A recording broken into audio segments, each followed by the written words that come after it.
Commander Jake Harrison sat in the metal chair and looked around the huge courtroom. The walls were white and clean, reaching up so high he had to tilt his head back to see the ceiling. Hundreds of alien beings filled the room, their strange voices creating a constant buzz of whispers and clicks and hisses. He had never seen so many different types of aliens in one place before. There were tall, thin creatures with blue skin and 4 arms. Short, round beings covered in gray fur sat next to snake-like aliens whose bodies coiled around their seats. Some had scales, others had feathers, and a few looked almost human except for their strange-colored eyes or extra fingers. All of them were staring at him. Jake tried to sit up straight in his uniform. The blue fabric felt tight across his shoulders. His hands were not tied, but 2 robot guards stood behind his chair. Their red eyes glowed softly as they watched every move he made. At the front of the room, 3 judges sat behind a curved desk made of some kind of black stone. The middle judge was a creature Jake had never seen before. It looked like a giant insect with golden wings that sparkled under the bright lights. The judge on the left had green skin and tentacles instead of hair. The right judge looked almost human, but had silver skin that seemed to glow. "This court will now hear the case against human Commander Jake Harrison," the insect judge said. Its voice came out in sharp clicks, but Jake heard the translation in his earpiece. "The charges are severe. War crimes, excessive use of force, crimes against intelligent life." Jake felt his stomach tighten. He knew this day would come ever since the battle at New Haven Colony 3 months ago, but knowing something will happen and actually sitting here were 2 very different things. A tall alien stood up at a table near the judges. Jake recognized the species immediately. Vorthak, snake people. This one was female with dark green, scales and bright yellow eyes. She wore a red robe that covered most of her long body. "Your honors," she said, her forked tongue flicking out as she spoke. "I am Ambassador Scifistories, representing the Galactic Peace Council. Today we will show evidence of the most terrible military action in recent history." She pressed a button on her table. The air above the courtroom filled with a hologram showing space. Stars twinkled in the darkness. Then ships appeared. Hundreds of them, all different sizes and shapes. "This is the Krallian invasion fleet," Scifistories continued. 215 ships. Over 12,000 soldiers. They were on a peaceful mission to reclaim territory that belonged to them. Jake almost laughed, but he kept his face serious. Peaceful mission. Right. The hologram changed. Now it showed the same ships, but they were broken. Pieces of metal floating in space. Some ships were cut in half. Others were just clouds of debris. "This is what remained after Commander Harrison was finished," the ambassador said. "Complete destruction. No mercy. No attempt to capture prisoners or negotiate surrender." Gasps and angry sounds came from the alien audience. A few creatures made noises that sounded like growling. Jake could feel their anger directed at him like heat from a fire. "The human destroyed everything," Scifistories said, pointing at Jake with one clawed finger. "Ships that were trying to surrender. Medical vessels. Supply ships that carried food and water, not weapons. He killed them all without thinking. Without caring." More angry noises from the crowd. Jake noticed that several aliens had moved their chairs further away from him as if he might attack them right there in the courtroom. The hologram showed numbers now. Casualty reports. The green text listed thousands of names in alien languages Jake could not read. 12,847 dead, the ambassador said. 8,932 wounded. These were fathers and mothers. Children who had barely reached adult age. Scientists and doctors who never held weapons. Jake wanted to speak up. He wanted to tell them about the intercepted messages, about the biological weapons the Krallians had brought, about their plans to kill every human on New Haven, and then burn the farms and cities to ash. But his lawyer had told him to stay quiet during the opening statements. Lieutenant Amy Carter sat at the table next to him. She looked nervous. Very nervous. Her hands shook as she wrote notes on her data pad. She was young, maybe 25, and this was probably the biggest case she had ever handled. She was also human, which meant half the aliens in the room did not trust her either. "The evidence is clear," Thera continued. Commander Harrison had other choices. He could have negotiated. He could have warned the fleet to leave. He could have disabled their ships without killing everyone inside. Instead, he chose violence, he chose murder. The snake woman's yellow eyes focused on Jake. The humans claim they are peaceful. They say they want to join our galactic community as friends. But actions speak louder than words. This human showed us what his species is really like when they think no one is watching. She pressed another button. The hologram changed to show New Haven Colony. Green fields and small towns. Children playing in parks. Farmers working in gardens. 50,000 human colonists lived on New Haven. She said. The Krallian Empire had legitimate claims to that system. Ancient territorial rights that went back 300 years. They tried to negotiate. They offered the humans new planets to settle. Good planets with rich soil and clean water. Jake gritted his teeth. That was not how he remembered it. But the humans refused to leave. Thera said. They hired this man. She pointed at Jake again. To use violence instead of diplomacy. They chose war over peace. The ambassador turned to face the judges. Your Honors, Commander Harrison must be punished. If we allow this to go unpunished, what message does that send? That any species can solve problems with murder? That might makes right? She paused and looked around the courtroom. The Galactic Council stands for peace, for finding solutions through talking, not fighting. If we do not act now, we are telling the universe that these values mean nothing. The courtroom erupted in agreement. Aliens stood up and made loud sounds of approval. Some clapped their hands or tentacles. Others stamped their feet or tails on the floor. Jake watched it all with a calm expression. He had expected this. The Galactic Council loved their rules and procedures. They loved their peaceful solutions. But they had never faced what he faced at New Haven. They had never stared at the complete extinction of their own people and had to make an impossible choice in 4 hours. The insect judge raised one wing for silence. The court has heard the opening statement from the prosecution. Lieutenant Carter, does the defense wish to make an opening statement? Amy Carter stood up on shaky legs. Your Honors, that is, my client. She stopped and looked down.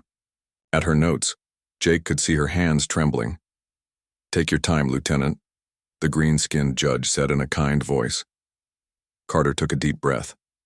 Your Honors, the defense believes that when you hear all the facts, you will understand that Commander Harrison had no choice. He was protecting innocent lives from objection, Thera interrupted. The defense is making arguments, not statements. Sustained, the insect judge said. Lieutenant Carter, please limit yourself to what you intend to prove, not conclusions. Carter nodded and looked at her notes again. The defense will show that the Krallian fleet came to New Haven with the intention of committing genocide. We will show that Commander Harrison tried multiple times to find peaceful solutions. And we will show that every action he took was necessary to save 50,000 innocent lives. She sat down quickly, relief clear on her face. The insect judge looked at Jake. Commander Harrison, this court understands you wish to represent yourself for the main defense. Is this correct? Jake stood up. The courtroom went completely silent. Even the translator devices seemed to stop humming. Yes, Your Honor, he said in a clear voice. I would like to present my own defense. Very well, the judge said. You will have 3 hours to present your case. How do you plead to the charges against you? Jake looked around the courtroom one more time. Hundreds of alien faces stared back at him with expressions ranging from anger to curiosity to disgust. Your Honor, he said, I plead not guilty to all charges, and I would like to request a data projector and a screen. Confused murmurs rippled through the crowd. The 3 judges looked at each other. A data projector? The silver-skinned judge asked. For what purpose? Jake reached into his uniform pocket and pulled out a small data chip. He held it up so everyone could see. Your Honors, he said with a slight smile, I have a presentation to make. The courtroom buzzed with confused whispers as technicians rolled in a large screen and projector. Jake Harrison stood calmly by his table, watching the aliens exchange puzzled looks. Most of them had never seen a human military briefing before. Ambassador Susthara slithered closer to the judge's bench. "Your Honors, this is highly unusual. The defendant cannot turn a war crimes trial into some kind of educational lecture." The insect judge's wings fluttered slightly. "What exactly do you intend to present, Commander Harrison?" Jake inserted his data chip into the projector. "Your Honors, I want to show you exactly what happened at New Haven. Not opinions or emotions, just facts. Cold, hard data that tells the real story." The screen flickered to life. Simple blue text appeared. "Incident analysis. New Haven defense action." Below that, in smaller letters, "Presented by Commander Jake Harrison, Earth Defense Forces, retired." Several aliens in the audience leaned forward. They had expected emotional pleas or desperate arguments. This looked like something completely different. Jake pressed a button on his remote control. A new slide appeared showing his photo and a list of his qualifications. "My name is Jake Harrison," he began in the same calm voice he had used for hundreds of military briefings. "I served 15 years in the Earth Defense Forces. I completed advanced training in tactical analysis, fleet operations, and defensive strategy. After retirement, I worked as a private security consultant." The aliens listened with growing confusion. This was not how defendants usually spoke in war crimes trials. "On June 15th, I was hired by the New Haven Colonial Authority to assess their security situation and provide defensive recommendations." Jake clicked to the next slide. "My contract was simple. Protect 50,000 colonists from any threats. Use minimum necessary force. Follow all applicable laws and treaties." A map appeared on the screen showing the New Haven system. A yellow star with 6 planets orbiting around it. The third planet glowed green. "New Haven is located in the Kepler 442 system," Jake continued. "The planet was legally purchased by human colonists from the Galactic Colonial Authority 8 years ago. All paperwork was properly filed. All fees were paid. All environmental protections were followed." He clicked again. The screen showed official documents with stamps and signatures from a dozen different alien governments. "The colonists followed every single rule," Jake said. "They applied for terraforming permits. They submitted environmental impact studies. They paid taxes to the local sector government. They built schools and hospitals and farms. They created a peaceful community." Ambassador Susthara shifted uncomfortably on her coiled tail. These were not the facts she had expected him to present. Jake moved to the next slide. Timeline of diplomatic contact. A list of dates appeared, starting 3 months before the battle. March 20th, the Krellian Empire sent their first message to New Haven. Jake read from the screen. They claimed the system belonged to them based on ancient territorial maps. They demanded all humans leave within 90 days, the audience murmured. Ancient territorial claims were always controversial in galactic law. March 25th, the Colonial Authority responded. Jake continued. They provided copies of their legal purchase agreements. They offered to discuss the matter through proper diplomatic channels. They suggested bringing the case to the Territorial Disputes Court. He clicked to the next slide. March 30th, the Krallians rejected all diplomatic solutions. They reduced their deadline to 60 days. The timeline continued down the screen. Jake read each entry in the same steady voice. April 5th, human diplomats requested mediation through the Galactic Peace Council. April 10th, the Krallians rejected mediation. April 15th, the humans offered to share the system. The Krallians could have the outer planets while humans kept New Haven itself. Several judges made notes as Jake spoke. The pattern was becoming clear. April 20th, the Krallians rejected the sharing proposal. They reduced their deadline to 30 days. April 25th, the humans offered financial compensation for any legitimate claims. The Krallians rejected compensation. Jake paused and looked around the courtroom. May 1st, a peace summit was arranged on neutral ground. Human Representative Lisa Miller met with Krallian Admiral Gorthak for 3 days of talks. The next slide showed photos from the peace summit.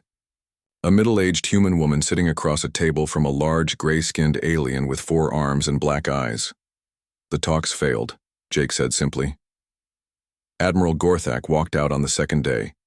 His final words, recorded by both sides, were, "The humans will be removed by force. The system will be pure again." Uncomfortable silence filled the courtroom. The word pure had ugly implications in galactic history. Jake clicked to another slide. May 10th, final diplomatic attempt. The Galactic Peace Council sent Ambassador Velak to meet with both sides. A photo showed a tall, blue-skinned alien with silver robes. Admiral Gorthak refused to meet with Ambassador Velak, Jake continued. He sent a message saying the Krallian Empire would not waste time on words. May 15th, the Krallians sent their final communication to New Haven.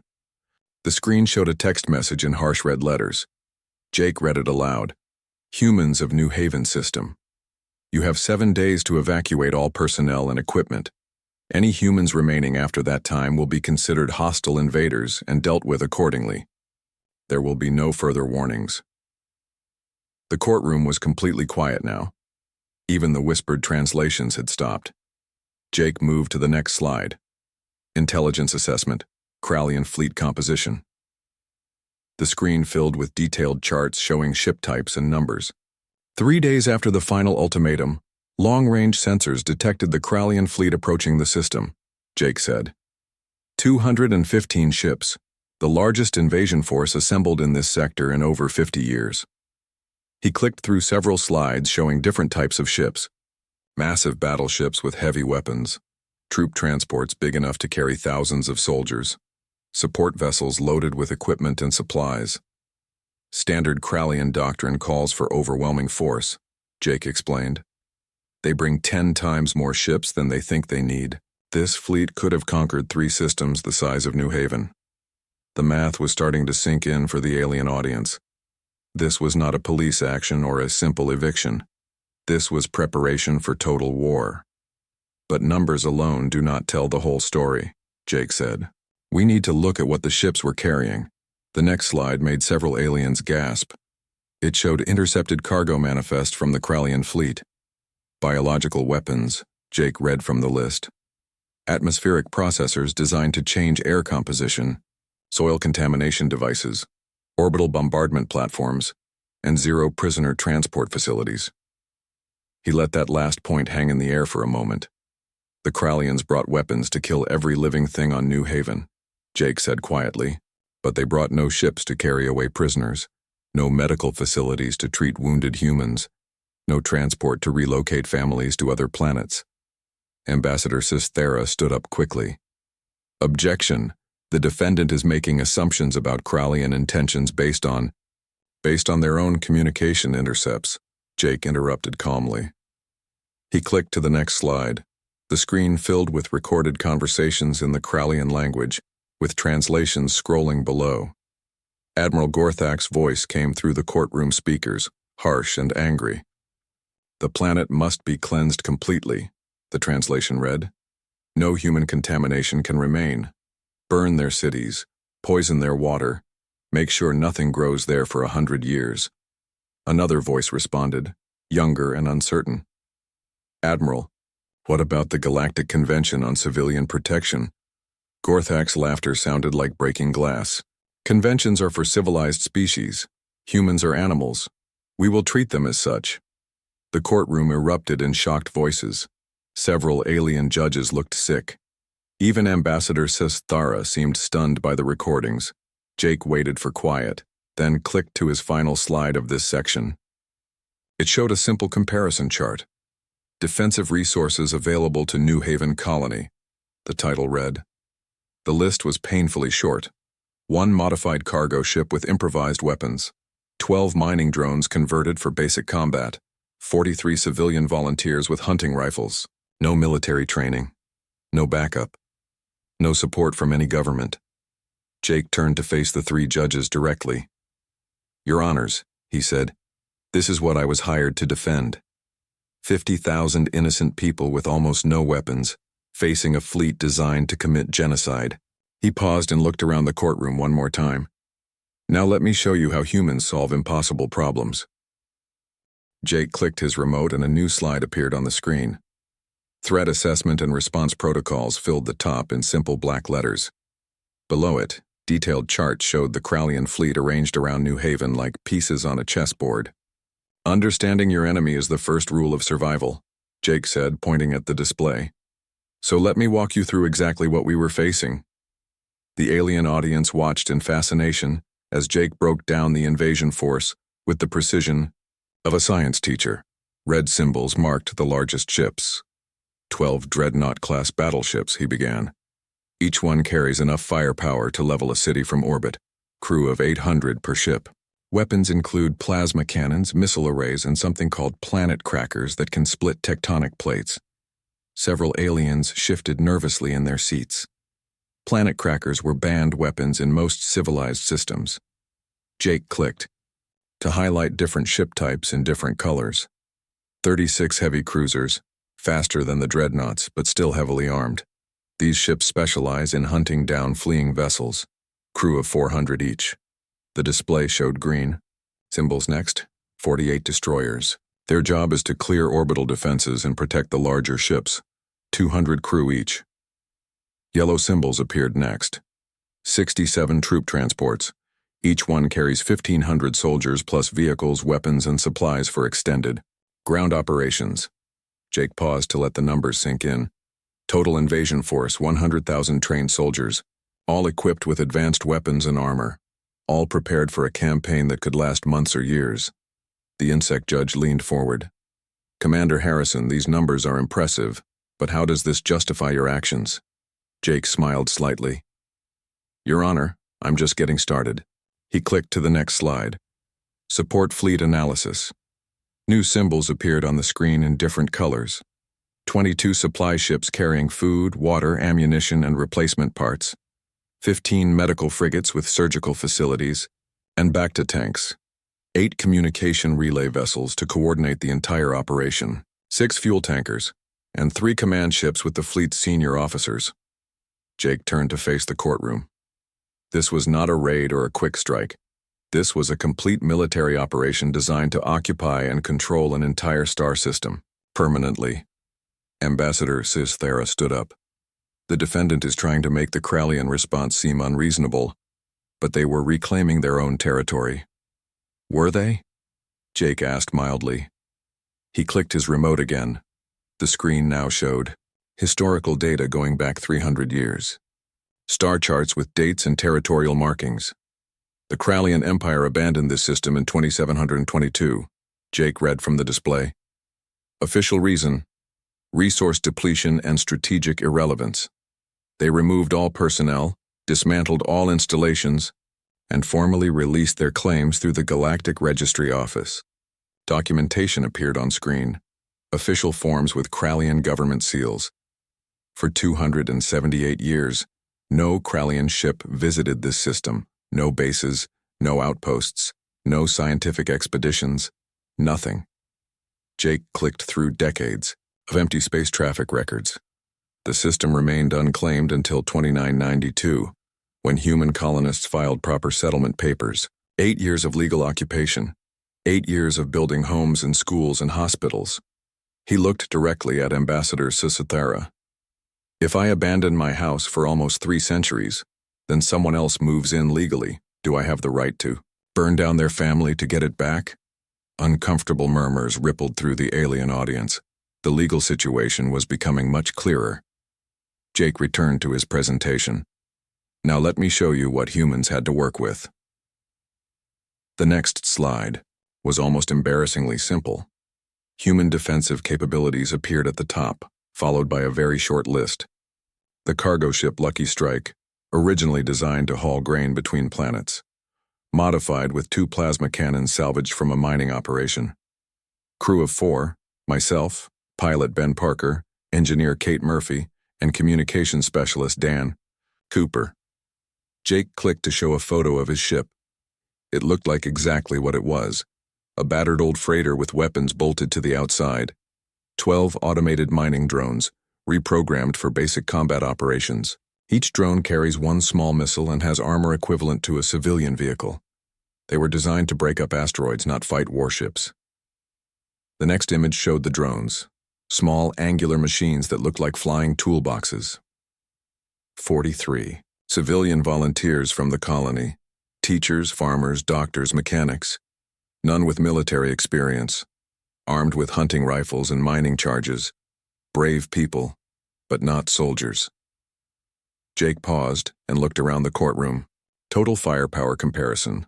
The Krallian fleet could destroy planets. We could barely scratch their paint.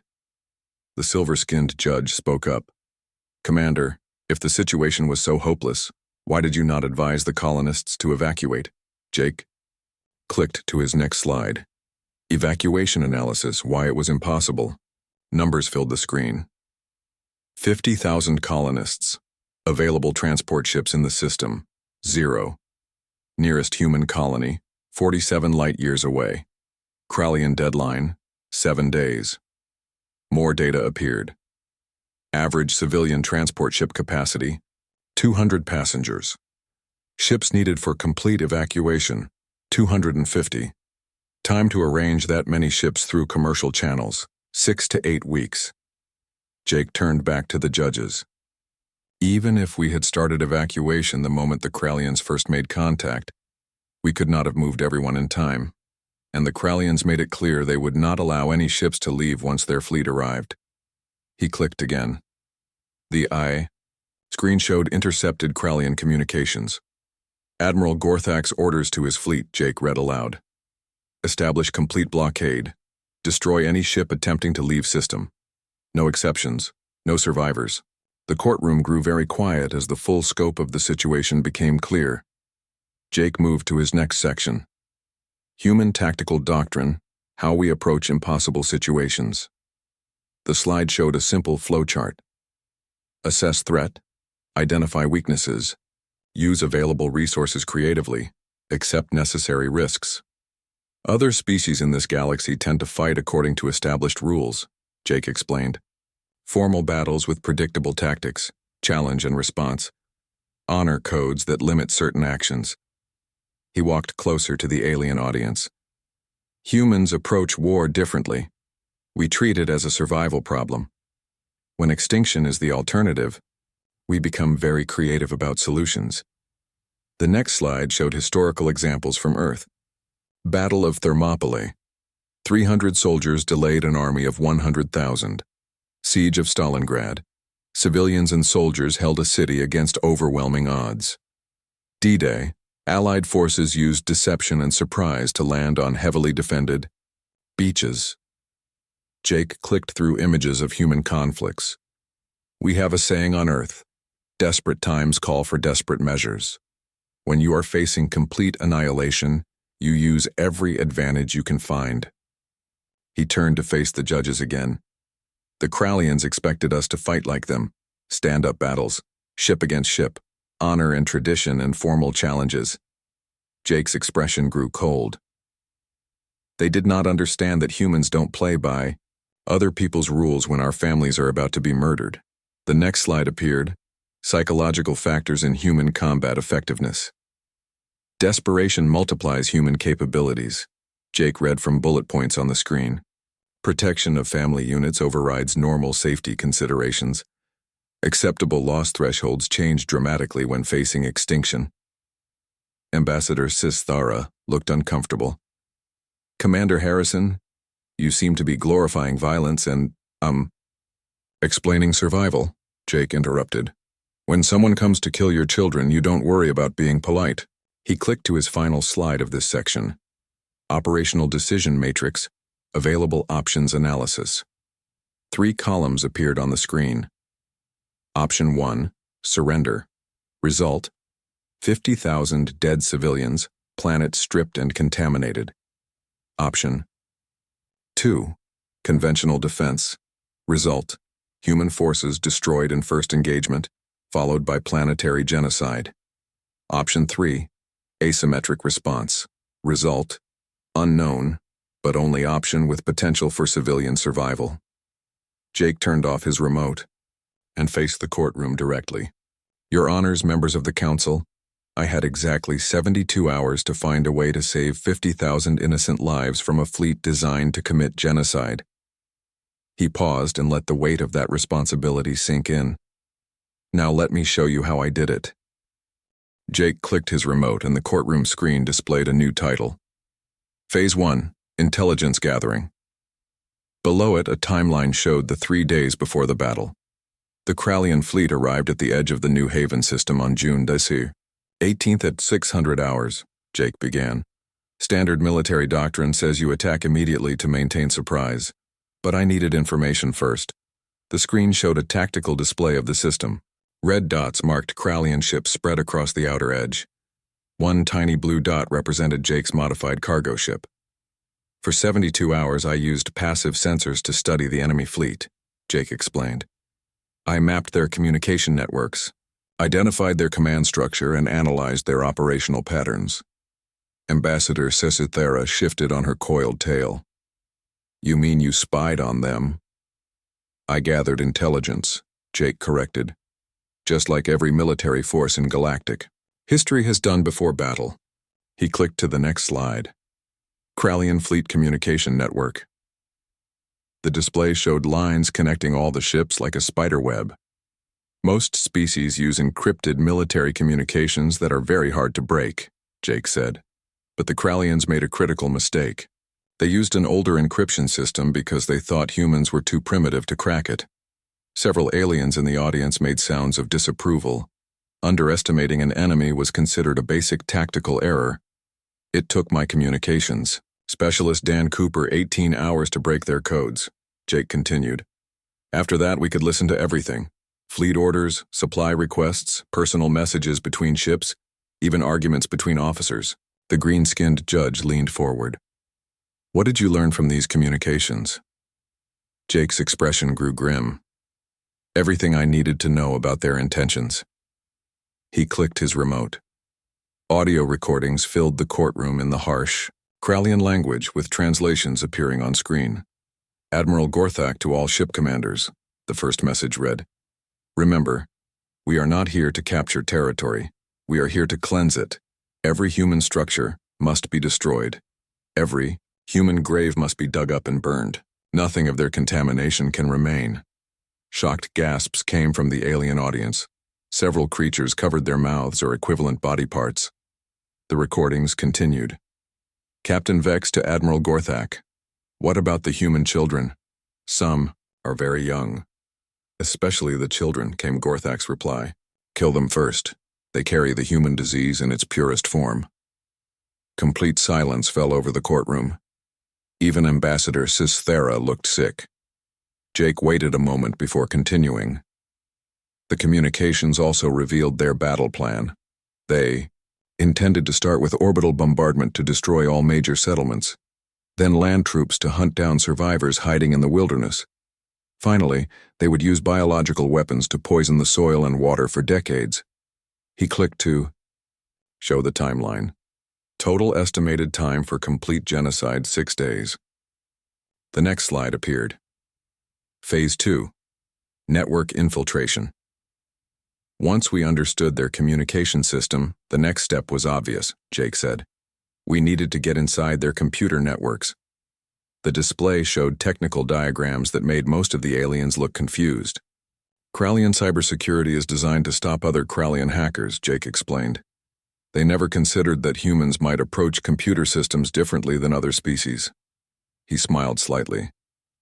Our engineer Kate Murphy used to design civilian computer networks before she moved to New Haven. She knew techniques that no military programmer had ever seen. The screen showed a new diagram with human computer code flowing into Krallian systems. Within 36 hours, we had access to their fleet coordination systems, weapons targeting computers, and life support controls, Jake said matter-of-factly. Ambassador, Sesithera stood up quickly. That's hacking, electronic warfare, violations of the digital combat conventions. Jake turned to look at her. The digital combat conventions apply to warfare between military forces. These were pirates planning genocide against civilians. The insect judge's wings fluttered. Continue with your presentation, Commander. Jake clicked to the next section. Phase 3. Systematic neutralization. The screen showed the Krallian fleet again. but now with detailed analysis of each ship's role and importance. This is where human tactical thinking becomes important, Jake said. Most species would attack the biggest ships first because they look most dangerous. Humans analyze the entire system to find critical weaknesses. He used a laser pointer to highlight specific ships. The key was understanding how the Krallians coordinated such a large fleet. They used a hierarchical command structure with specific ships controlling different aspects of the operation. Colors began appearing on the diagram. Red for command ships, blue for communication relays, yellow for weapons platforms, green for support vessels. I did not attack randomly, Jake emphasized. Every target was chosen for maximum impact on their ability to function as a coordinated force. The timeline showed the battle hour by hour, 0800 hours. Disabled primary command ship using targeted electromagnetic pulse. Admiral Gorthak's ship lost all communications and navigation. The alien audience watched in fascination as Jake described each step. 8:30 hours. Destroyed 3 communication relay ships with precision missile strikes. This created gaps in their network, isolating groups of ships from central command. 900 hours. Targeted secondary command vessels. Without central coordination, individual ship captains had to make their own decisions. Most of them made bad ones. Jake clicked through the timeline. Each entry showed another calculated strike. 9:45 hours. Eliminated weapons control platforms. These ships provided targeting data for the entire fleet. Without them, their accuracy dropped by 70%. 10:15 hours. Destroyed fuel depot ships. Krallian vessels have limited range without regular refueling. This trapped them in the system. The pattern became clear to everyone watching. Jake had not simply destroyed ships. He had dismantled the UA fleet's ability to operate effectively. But what about surrender? The silver-skinned judge asked. Did you offer them opportunities to withdraw? Jake clicked to a new slide. Surrender opportunities offered. A long list appeared. After disabling each ship group, I broadcast surrender terms on all frequencies, Jake read. 17 separate offers. Each time I proposed that damaged ships could withdraw with their crews if they left the system immediately. Audio recordings played again. This time it was Jake's voice, calm and professional, offering mercy to the Krallian fleet. Krallian vessels, this is Commander Harrison. Your command structure has been disabled. Withdraw now and no more ships will be targeted. The response came in Admiral Gorthak's angry voice. Human animal, we will never retreat. Death before dishonor. All ships continue the attack. More recordings followed. Jake offering medical assistance to damaged ships. Jake proposing prisoner exchanges. Jake suggesting safe passage for non-combat vessels. Every offer was rejected with increasing fury. From the Krallian commanders. 1200 hours final surrender offer, Jake continued. By this point, 60% of their fleet was disabled or destroyed. I proposed a complete ceasefire if they would evacuate their remaining forces. Admiral Gorthak's final response echoed through the courtroom. We will kill every human in this system or die trying. No mercy, no prisoners. Fight to the last ship. Jake turned off the recordings. At 12:05 hours, I made the decision to end the engagement decisively. The next slide showed the final phase. Total combat duration 4 hours 37 minutes. Krallian casualties 12,147 dead, 8,932 wounded. Human casualties 0 deaths, 3 minor injuries from equipment malfunction. He faced the judges directly. Every Krallian death occurred after multiple offers of surrender were rejected. Every wounded Krallian received immediate medical assistance according to galactic conventions. Every prisoner was treated with dignity and respect.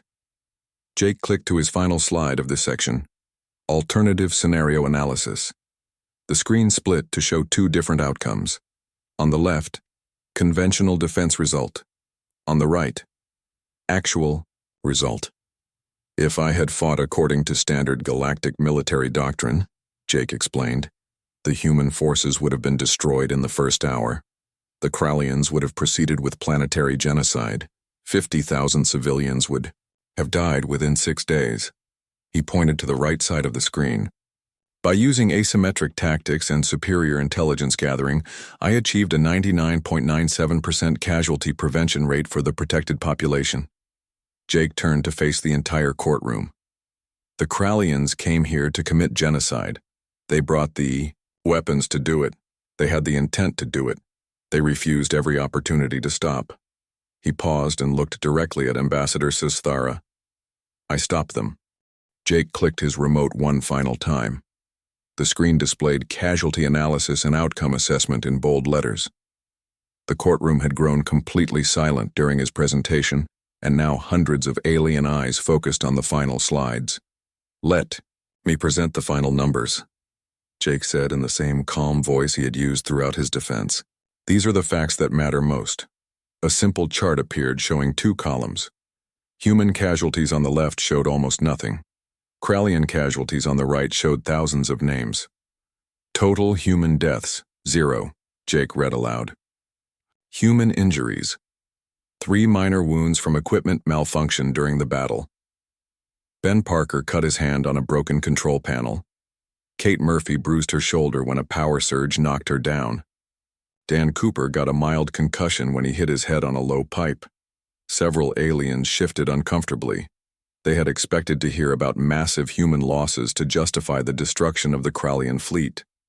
Human civilians harmed, 0. Human. Property destroyed. 1 communications antenna damaged by debris from a destroyed Krallian ship. Total repair cost, 47 credits. Jake paused and looked around the courtroom. 50,000 people went to sleep safe in their beds because of my actions. Children woke up the next morning and went to school. Farmers continued working their fields. Doctors kept treating patients. Life continued normally. He clicked to the next slide. Krallian casualties, 12,147 confirmed dead, 8,132 wounded, 15,441 captured and given medical treatment according to galactic humanitarian conventions. Ambassador Susithara made a sound of distress. The numbers were even worse when presented so clearly. "However," Jake continued, "we need to understand what these numbers really mean." The screen changed to show alternative scenario modeling. Complex calculations filled the display. Using Krallian tactical manuals and their stated objectives, I ran simulations of what would have happened if they had succeeded, Jake explained. The modeling used their own battle plans, weapon specifications, and timeline projections. A grim animation began playing on the screen.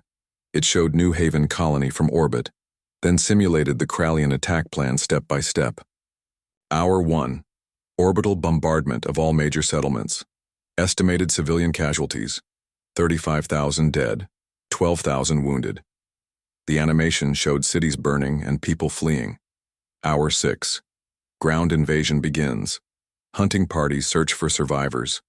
In wilderness areas, estimated additional casualties, 10,000 dead. Day 2. Biological weapons deployed. Atmosphere contaminated with nerve agents. Water supplies poisoned. Estimated casualties, 5,000 remaining survivors dead. Day 3. Systematic destruction of all human structures, graves, and historical sites. Planet declared cleansed by Krallian standards. The animation ended with an empty, poisoned world. Jake turned to face the judges. Total projected human casualties under Krallian victory scenario, 50,000 dead, 100% mortality rate. The courtroom was completely silent. Even the translation devices seemed to have stopped humming. "So let me put this in perspective," Jake said. "I prevented 50,000 deaths by causing 12,147 deaths among people who came here specifically to commit genocide." He clicked to another slide.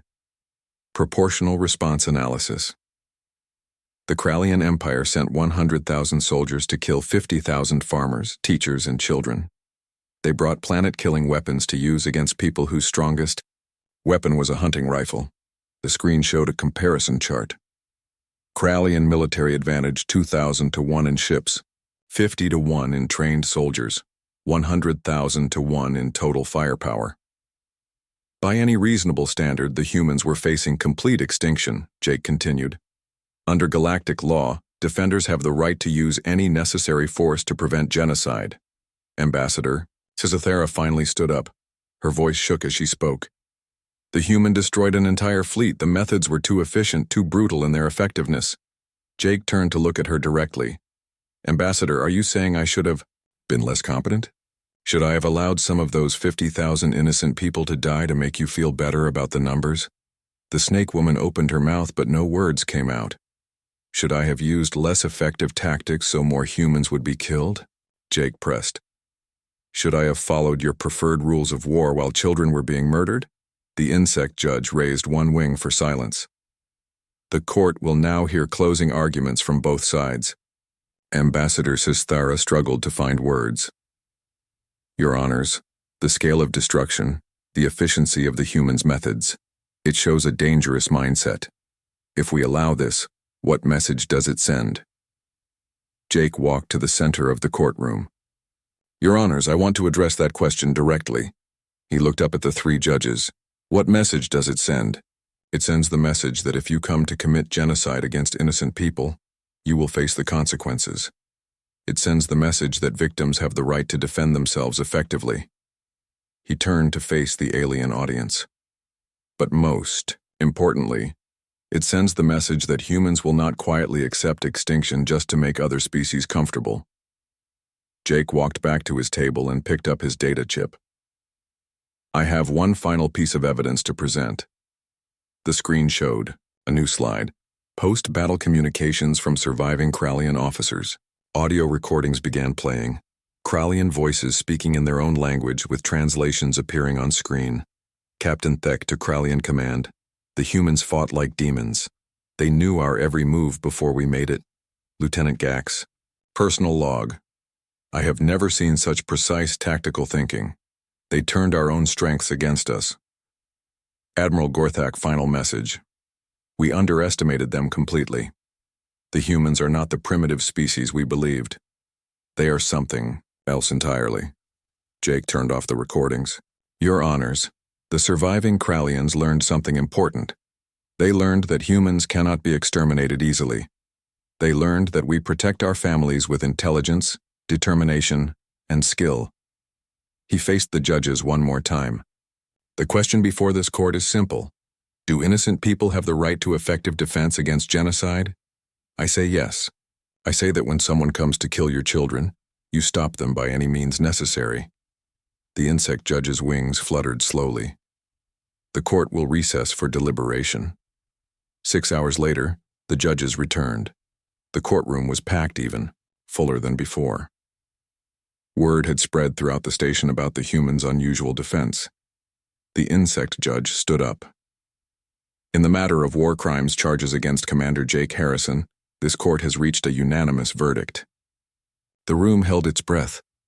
We find the defendant not guilty on all charges. Cheers erupted from the human section of the audience. Several alien species applauded as well. Furthermore, the judge continued, this court formally censures the Krallian Empire for attempted genocide and violation of interstellar law. The evidence presented shows clear intent to commit crimes against civilian populations. Ambassador Thara slumped in her chair, defeated. The green-skinned judge leaned forward. Commander Harrison, the court has a question for you. Jake stood at attention. Yes, Your Honor. The Galactic Council is forming a new strategic defense division. We need someone who understands unconventional threats and creative solutions. Would you be interested in the position? Jake smiled for the first time since the trial began. Your Honor, I would be honored to serve, but I have one condition. What condition? Jake held up his data chip. I get to use PowerPoint for all my briefings. The courtroom erupted in laughter. Even some of the judges were smiling. As Jake packed up his presentation materials, Judge Kalin of the Altarian Council approached him privately. Commander, she said quietly, may I ask you something? How did humans become so effective at warfare? Jake looked at her with tired eyes. Judge, we didn't want to become good at war. We just got very good at surviving. He picked up his briefcase and walked toward the exit. And now, if you'll excuse me, I have 50,000 people back on New Haven who want to thank me for bringing their children home safe. The trial was over. Humanity had been judged and found innocent. But more than that, the galaxy had learned something new about the species they had underestimated. Humans were not just survivors, they were protectors, and they were very, very good at their job.